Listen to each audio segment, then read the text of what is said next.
Gourmet tuyo for today's video. Sobrang sarap.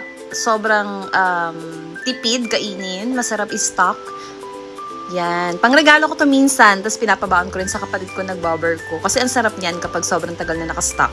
Ah, diba? So, 1/4 na tuyo ito. Yung pinirito ko.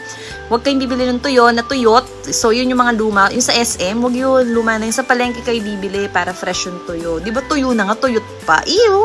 Ew! So, nagpitpit ako ng bawang, 2 ulo ng bawang. So, the more ulo, the merrier. O, tanong nyo kay ate na naka 1,600 mahigit na ulo. Ah! Sana all! So, ayun na nga. Naghiwa rin ako ng sili. Tapos, pinili ko yung tuyo. Inalisan ko ng tinik. Meron pa rin matitira-tira dyan. Pero, makakain na naman yan. Minsan talaga kahit anong gawin mo na yung best mo. Hindi ba rin sapat. So, tatanggapin mo na lang. Charing! Niluto ko yung bawang, hinalo ko yung tuyo, nilagyan ko ng suka, ng asukal, ng paminta, yung dahon ng laurel, tapos yung olives, tapos Spanish paprika. Yan, pinakulo-kulo lang, tapos nilagay sa container. Oh, finish!